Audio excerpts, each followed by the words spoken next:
They added encoded information, which also makes these stories somewhat confusing. The story of the Anunnaki is therefore not one just in the remit of Mesopotamia. It is in fact a universal system, observed in the sky, and this is why similarities can be found across the world in ancient cultures.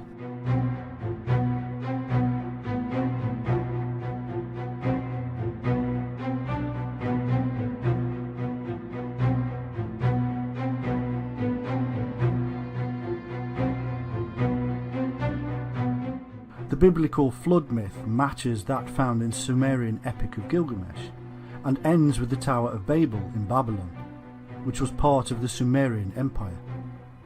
This shows that the secret knowledge associated with the Shining Ones ended up, and at that time, in Babylon, and then moved on from there.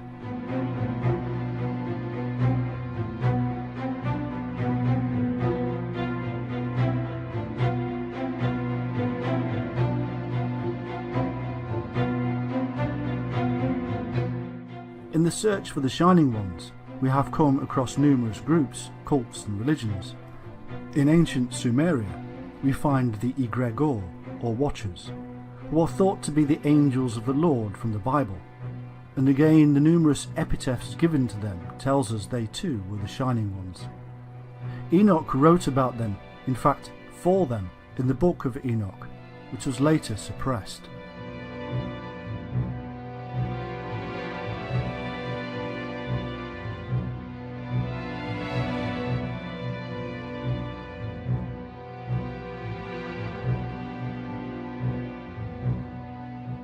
In the Bible and the Book of Enoch, these Shining Ones are called angels, archangels, or cherubim.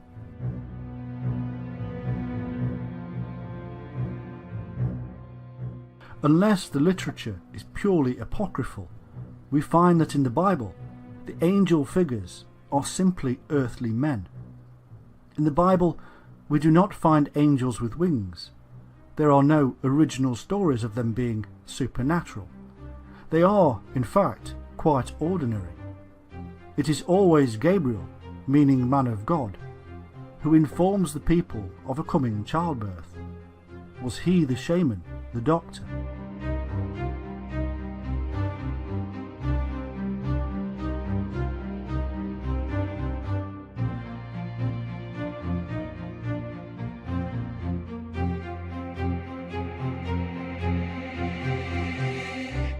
Michael is the warrior and protector, accompanied by angels wielding swords. Each and every one of them has their own specific duty, an earthly duty. People with titles, angelic titles, as messengers and ambassadors of God, just like the early shaman.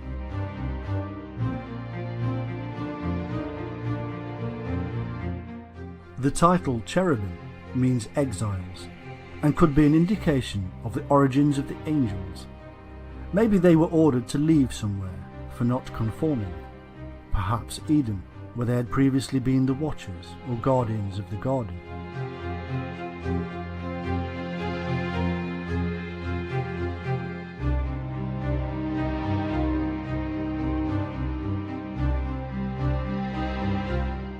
In Genesis 4:16, the land of Nod is symbolic also of the people of Israel, as Nod means wandering. It is not much of an extrapolation to assume that the priesthood were also wanderers.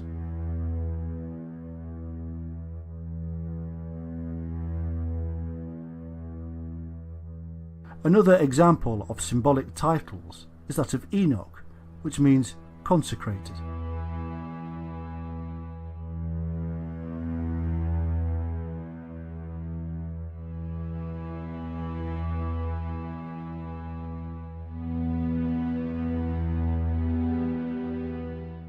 When Cain and his wife bore Enoch and built a city called Enoch, we have the people of Cain being consecrated before God.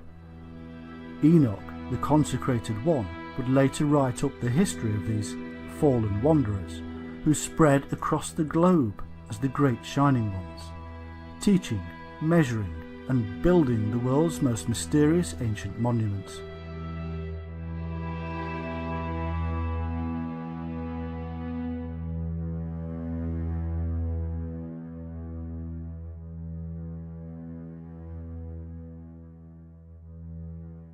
Of course, we must not forget the seraphim of Numbers 21:6 and elsewhere. These are not mystical beings. They have hands, a face, legs, but they do have powers from God, because they are in the light, and they have the symbolic wings of the early shaman, the bird of flight, the dreamtime trance ability to fly.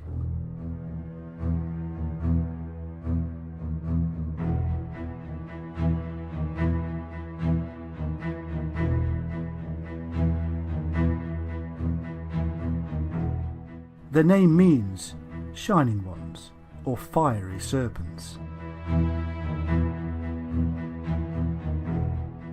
They are enlightened beings via the power of the serpent.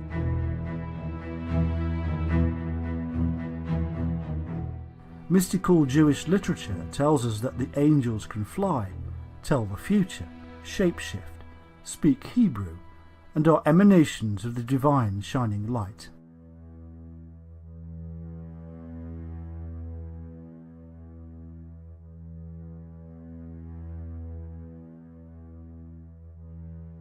In the Old Testament, God is indistinguishable from the angel or messenger, known as Yahweh. He looks the same and acts as his representative. There is no difference here from the Babylonian, Egyptian and shamanic practice.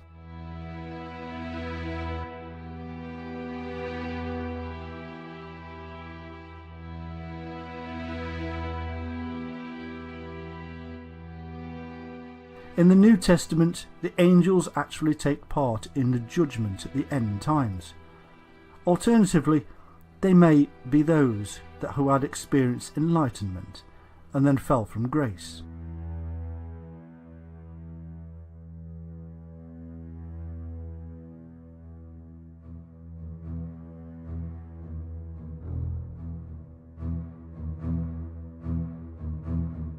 We are told that the Nephilim, or watchers, began to mix with the indigenous people.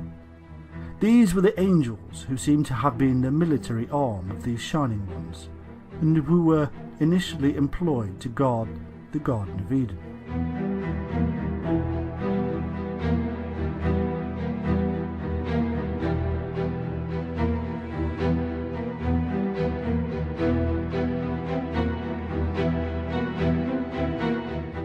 And it came to pass, when the children of men had multiplied, that in those days were born unto them beautiful and comely daughters. And the angels, the children of heaven, saw and lusted after them, and said to one another, Come, let us choose us wives from among the children of men, and beget us children. And Semjaza, who was their leader, said unto them, I fear ye will not indeed agree to do this deed, and I alone shall have to pay the penalty of a great sin. And they all answered him and said, Let us all swear an oath, and all bind ourselves by mutual imprecations, not to abandon this plan, but to do this thing. Then swear they all together, and bound themselves by mutual imprecations upon it.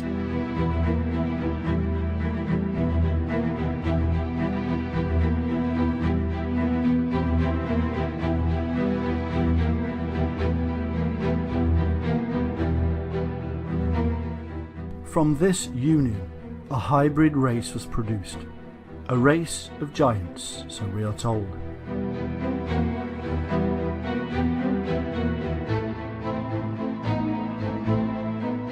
And all the others together with them took unto them wives, and each chose for himself one. And they began to go into them, and to defile themselves with them. And they taught them charms and enchantments, and the cutting of roots, and made them acquainted with plants. And they became pregnant, and they bare great giants, whose height was 3,000 ells, who consumed all the acquisitions of men. And when men could no longer sustain them, the giants turned against them, and devoured mankind. And they began to sin against birds and beasts and reptiles and fish, and to devour one another's flesh and drink the blood. And then the earth laid accusations against the lawless ones. And then Michael, Uriel, Raphael and Gabriel looked down from heaven and saw much blood being shed upon the earth, and all lawlessness being wrought upon the earth.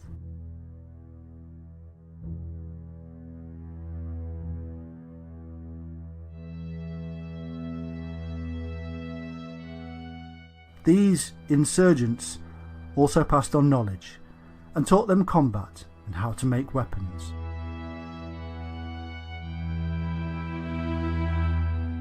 And Azazel taught men to make swords and knives and shields and breastplates, and made known to them the metals of the earth and the art of working them, and bracelets and ornaments and the use of antimony and the beautifying of the eyelids, and all kinds of costly stones and all colouring tinctures. And there arose much godlessness, and they committed fornication, and they were led astray, and became corrupt in all their ways. Semjaza taught enchantments and root cuttings, Armoros the resolving of enchantments, Barachgal taught astrology, Kokabel the constellations, Ezequiel the knowledge of the clouds, Araquiel the signs of the earth, Shamshiel the signs of the sun, and Sariel the course of the moon. And as men perished, they cried, and their cry went up to heaven.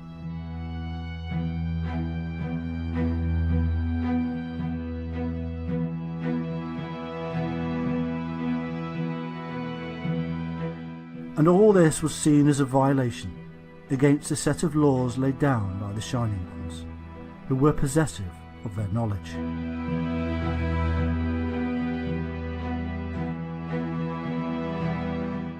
Thou seest that Azazel hath done, who hath taught all unrighteousness on earth, and revealed the eternal secrets which were preserved in heaven, which men were striving to learn, and Semjaza, to whom thou hast given authority to bear rule over his associates.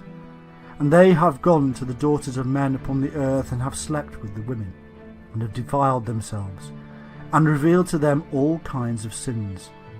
And the women have borne giants, and the whole earth has thereby been filled with blood and unrighteousness.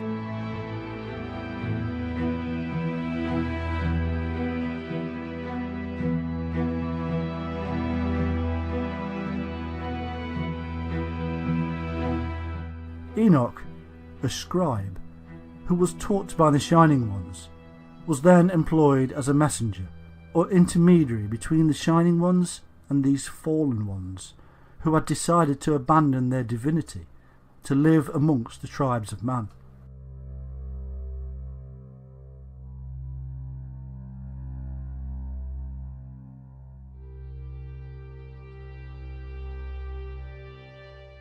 Enoch was then sent to tell the insurgents that a severe sentence had been passed on them, and that they were soon to be punished. In brief, the punishment sent is the flood.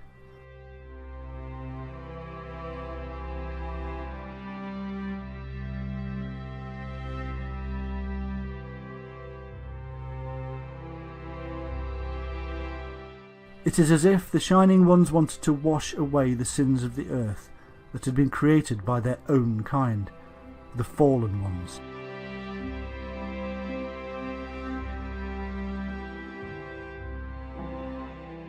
In the Bible, we are told that God, or rather the gods known as Elohim, spoke to Noah, telling him that the seasons of summer and winter would be more extreme from the time of the flood onward.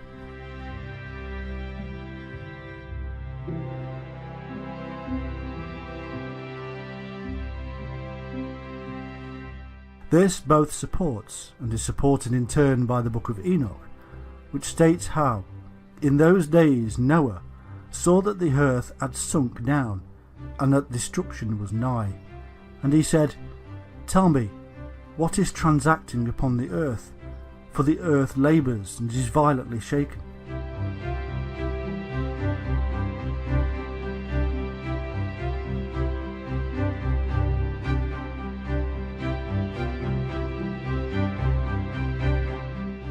In the King James Version of the Bible we find this: Behold, the Lord maketh the earth empty, and maketh it waste, and turneth it upside down, and scattereth abroad the inhabitants thereof. The earth shall reel to and fro like a drunkard.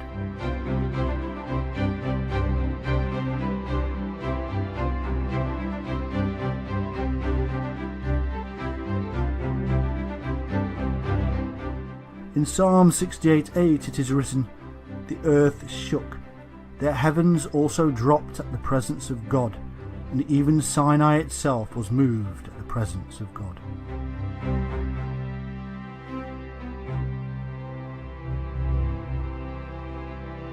The heavens dropping would mean that to the observers in the Sinai region, the earth beneath their feet was tipping relatively upward and northward. In his written book, Timaeus and Critias, Plato describes an awful catastrophe in which the earth moved forwards and backwards, and again to right and left, and upwards and downwards, wandering every way in all 6 directions. But as many scholars and researchers have now acknowledged, the God of the Bible and his angels are said to be the Sumerian Anu and his sons and entourage, the Anunnaki or Shining Ones, who are reported to have landed in Mesopotamia and there created the Garden of Eden. And so we must now draw a conclusion. When we first started out in this task of discovering the Anunnaki, we found a complex and mystifying series of tales that seemed to make little sense.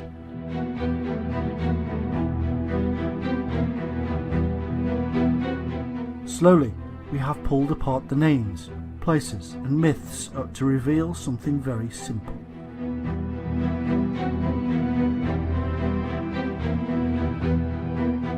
Many thousands of years ago, something catastrophic occurred, and a highly knowledgeable and wise people fled.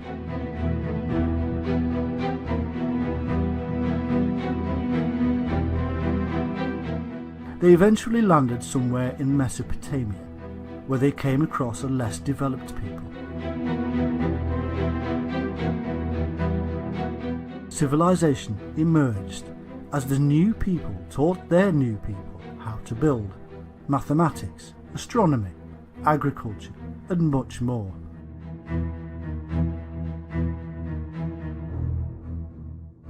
Their wisdom was so great that later generations would call them gods and angels.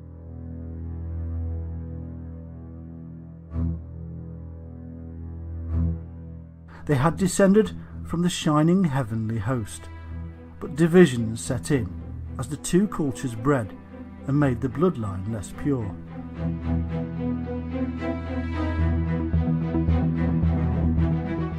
The Watchers, who had gone bad, and the Shining Ones, who were not happy.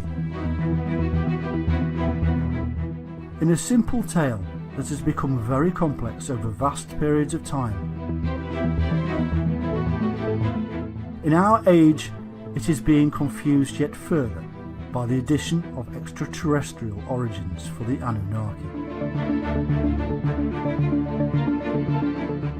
There is, however, no need for such imaginings. There is simply a need to understand the time, culture, belief systems, and mind of our very human ancestors.